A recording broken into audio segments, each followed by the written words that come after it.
சொல்லிட்டாங்க.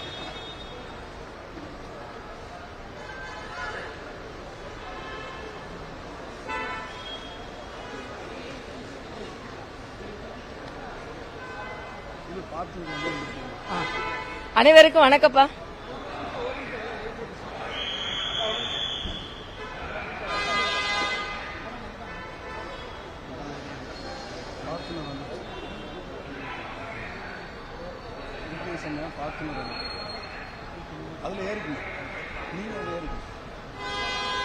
அந்த ஒரு நிமிஷம் சட்டமன்றத்தில் என்ன புதுசா ஏதாவது போலாமா?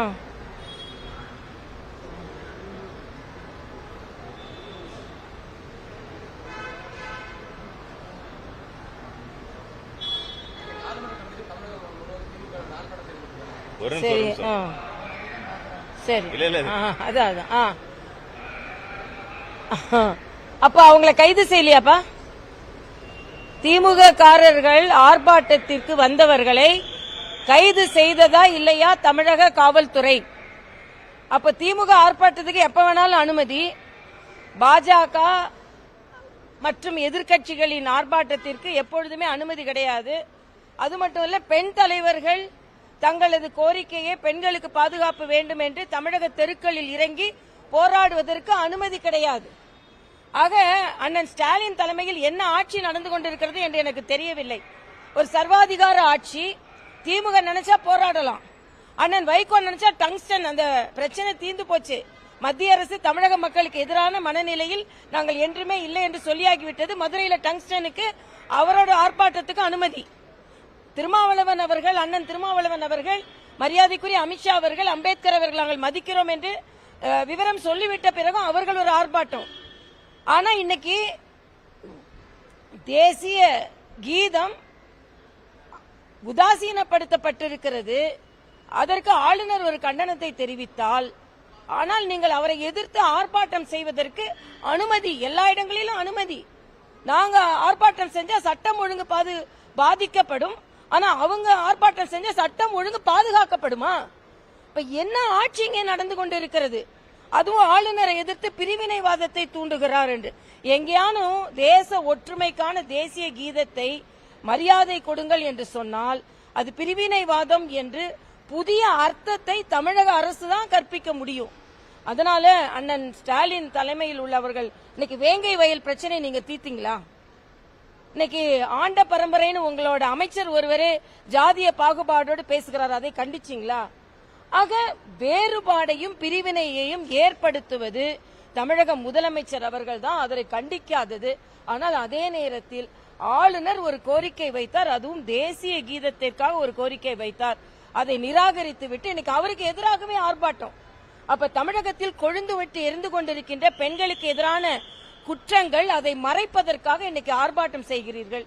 அதனால் தமிழக அரசின் இந்த நிலைப்பாடை நான் வன்மையாக கண்டிக்கிறேன். தமிழக அரசு பதில் சொல்லி ஆக வேண்டும்.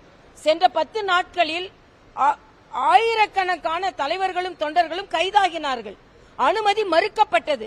ஆக தமிழக தெருக்களில் எதிர்க்கட்சிக்கு அனுமதி மறுப்பு, ஆனால் ஆளும் கட்சிக்கு அனுமதியா என்ற ஒரு கேள்வியை நீங்கள் எந்த நிலையில் அவர்களுக்கு என்னைக்கு அவங்க அனுமதி கொடுத்தாங்க? நாங்க ஆர்ப்பாட்டம் கொடுத்த கூட 5 நாளைக்கு முன்னால நீங்க அனுமதி பெறணும்னு சொல்றீங்க. நேற்று அனுமதி பெற்று இன்று எப்படி ஆர்ப்பாட்டம் நடத்துகிறார்கள்? ஆக அப்பட்டமாக எதிர்க்கட்சிகளின் குரல் வலை நசுக்கப்படுகிறது. தமிழகத்தில் ஜனநாயகம் இல்லவே இல்லை என்ற குற்றச்சாட்டை நான் இங்கே வைக்கிறேன்.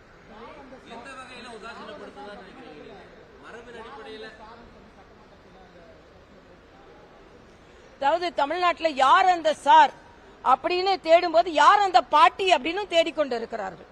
அதாவது எப்படி கருத்து சுதந்திரம் நசுக்கப்படுகிறதுன்னு ஒரு வயசான அம்மா பார்த்துட்டு அவங்களுக்கு ஏதோ கோபம்.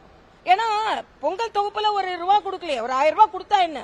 அவங்க ஏதோ ஒரு கோபத்துல முதலமைச்சர் மீது ஒரு கோபத்தை காண்பிக்கிறார்கள். அதை ஒரு அரசியல் சாராத ஒரு தம்பி படம் எடுக்கிறாரு, அவரை கைது பண்றாங்கன்னா நீங்க கருத்து சுதந்திரத்தை எந்த அளவிற்கு நசுக்குகிறீர்கள்? நீங்க தான் கருத்து சுதந்திரத்தை பத்தி பேசுறீங்க.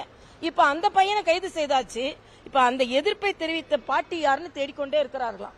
அதனால எதிர்கட்சிகள் யார் அந்த சார்னு கேட்கிறாங்க, ஆளும் கட்சி யார் அந்த அம்மானு பாட்டின்னு கேட்டுக்கொண்டு இருக்கிறார்கள். அதனால கருத்து சுதந்திரம் நெசுக்கப்படுகிறது. யார் அந்த சார்னா, அந்த பாதிக்கப்பட்ட பெண் சொல்லியாச்சு, விசாரணையில் வந்தாச்சு, ஆனா ஏன் நீங்கள் ஓடி ஒளிகிறீர்கள்? இன்னைக்கு வரைக்கும் முதலமைச்சர் அவர்கள் வரம்பு மீறி ஆளுநரை பற்றி ஒரு ட்வீட் போடுறார்.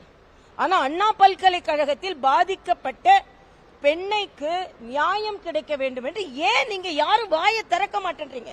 சகோதரி கனிமொழி சொல்றாங்க, அதான் ஏற்கனவே விசாரணை நடந்துட்டு இருக்குது, அப்புறம் எதுக்கு நீங்க எல்லாம் போராடணும்? அப்ப இன்னைக்கு ஏன் ஆளுநரை எதிர்த்து போராடுறீங்க? ஏற்கனவே நேற்று அதற்கான பதில சொல்லிட்டீங்கல்ல, தப்பான பதில சொல்லிட்டீங்கல்ல, அப்புறம் எதுக்கு இன்னைக்கு ஆர்ப்பாட்டம் பண்றீங்க? யாரை எதிர்த்து ஆர்ப்பாட்டம் பண்ணுகிறீர்கள்? உங்கள் ஆட்சியை எதிர்த்தே ஆர்ப்பாட்டம் பண்ணுகிறீர்களா? ஆக இது மிக தவறான போக்கில் தமிழக அரசு சென்று கொண்டிருக்கிறது என்பதற்கு சமீபத்திய நிகழ்வுகள் ஒரு சான்று என்பதை நான் தெரிவித்துக் கொள்கிறேன். பொங்கல் வருகிறது, பொங்கல் தொகுப்பு, பொங்கலுக்கு அவர்கள் தொகை கொடுக்கணும், அவங்களுக்கு செலவு தொகை, பொங்கலுக்கான கொண்டாட்ட தொகை எங்கே? அதை கொடுக்க மாட்டாங்க.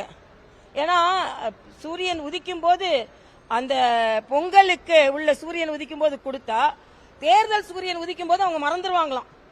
அதனால எல்லாவற்றையுமே தேர்தல் கண்ணோட்டத்தோடு பார்த்து கொண்டிருக்கும் பொழுது 2026 உங்களுக்கு மிகப்பெரிய அடியை தரும் என்பது எனது கருத்து. அதுக்கு எல்லாம் எக்ஸ்பிளனேஷன் சொல்லியாச்சுப்பா. இல்ல மரபு மீறல் இல்ல. நான் என்ன கேக்குறேன், திமுக திராவிட முன்னேற்ற கழகம் தேசியத்தின் மீது எவ்வளவு அக்கறை கொண்டார்கள் என்று எல்லாருக்குமே தெரியும். சுதந்திரமே இங்க வேண்டான்னு சொன்னவங்க. அதே மாதிரி தங்களது கட்சி அலுவலகத்தில் சுதந்திர தினத்திற்கும் குடியரசு தினத்திற்கும் தேசிய கொடியை ரொம்ப நாள் கழிச்சுதான் இன்னைக்கு ஏத்துறாங்க. சரி, உங்க தமிழ்தாய் வாழ்த்தோட அன்பு எங்களுக்கு தெரியும். 70ல இருந்து பல முறை ஆட்சிக்கு வந்தும் 1991 தானே தமிழ்தாய் வாழ்த்து பாட, அதுவும் மரியாதைக்குரிய ஜெயலலிதா அவர்கள் ஆட்சியில தானே அது வந்திருக்குது. இடையில ஏன் தமிழ்தாய் வாழ்த்த மறந்தீங்க? ஏன் மறந்தீங்க? அப்போ உங்களுக்கு வேணும்ன்றப்ப அப்ப இன்னொன்னு கேக்குறேன், மரியாதைக்குரிய முதலமைச்சர் கலந்து கொண்ட நிகழ்ச்சியிலேயே தமிழ்தாய் வாழ்த்து பாடலையே, அப்ப என்ன வரம்ப நீங்க மீறீங்க? எல்லாத்துக்கும் மேலங்க கருப்பு துப்பட்டா போட்டா உங்களுக்கு என்னங்க? ஆடை எங்களது உரிமை, நாங்க என்ன சாப்பிடணும்ன்றது எங்களோட உரிமைன்னு பேசிக்கிட்டு இருந்தீங்களே, அப்ப எங்க வீட்டு தமிழ் பெண்கள் உங்க நிகழ்ச்சிக்கு துப்பட்டா போட்டு வர முடியாதுன்னா என்ன ஆட்சிங்க நடக்கிறது?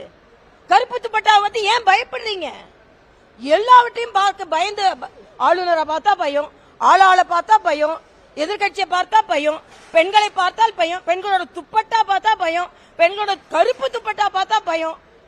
என்னங்க இது? தமிழ்நாட்டில் என்ன நடந்து கொண்டு இருக்கிறது? காவிய பார்த்து பயந்துட்டு இருந்தீங்க, ஓகே, அது எங்களோட நிறம்னு நாங்க அனுமதிச்சோம். ஏன்னா காவிய பார்த்தாலே உங்களுக்கு பயம். ஆனா கருப்பை பார்த்து இப்ப ஏன் பயப்பட ஆரம்பிக்கிறீங்க? கருப்பு துப்பட்டாவை பார்த்து ஏன் பயப்பட ஆரம்பிக்கிறீங்க? ஹிஜாப் போட்டதுக்கு அது போட்டுட்டு தான் வரலாம், அது உங்க உரிமை நீங்க சொன்னீங்கல்ல, நாங்களும் அதுல தலையிடல. ஆனா இன்னைக்கு துப்பட்டா போடுவதற்கு தமிழகத்தில் உரிமை இருக்கிறதா இல்லையா? எதிர்கட்சிகளுக்கு ஆர்ப்பாட்டம் நடத்துவதற்கு உரிமை இருக்கிறதா இல்லையா? ஆளுநருக்கு தனது கருத்தை சட்டமன்றத்தில் சொல்வதற்கு உரிமை இருக்கிறதா இல்லையா? எல்லா உரிமையும் பறிக்கப்பட்டிருக்கிறது தமிழகத்தில். அதனால் தமிழகத்தில் மினி எமர்ஜென்சியில எமர்ஜென்சியே நடக்கிறது என்று நான் சொல்லுவேன்.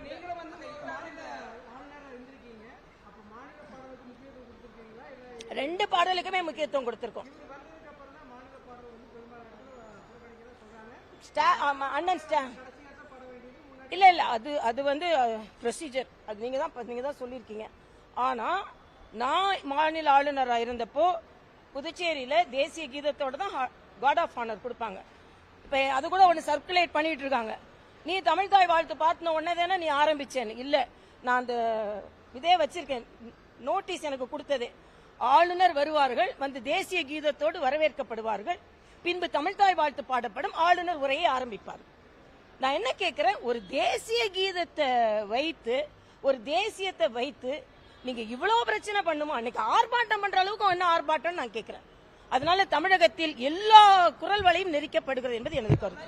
அதுல எதிர்கட்சி மட்டும் இல்ல, இன்னைக்கு கூட்டணி கட்சிகளும் தனது எதிர்குரலை கொடுத்து கொண்டு இருக்கிறார்கள். கம்யூனிஸ்டுகள் எதிர்குரல் கொடுக்க ஆரம்பிச்சாச்சு, காங்கிரஸ் எதிர்குரல் கொடுக்க ஆரம்பிச்சாச்சு. அதே மாதிரி அண்ணன் விடுதலை சிறுத்தைகள் அண்ணன் சிரித்து பார்த்தாரு, அந்த சிறுத்தையா பொங்க வேண்டிய அளவிற்கு இப்ப அவரும் வந்துட்டாரு. அதனால இன்னைக்கு திமுக கூட்டணி வெலவெலத்து போகி இருக்கிறது. அதனால்தான் அண்ணன் ஸ்டாலினும் சபாநாயகரும் எதையாவது ஒண்ணு வைத்து விளம்பரம் தேடலாம் இன்னைக்கு ஆர்ப்பாட்டம் நடத்துகிறார்கள். நன்றி. நிறைய பேசியாச்சு.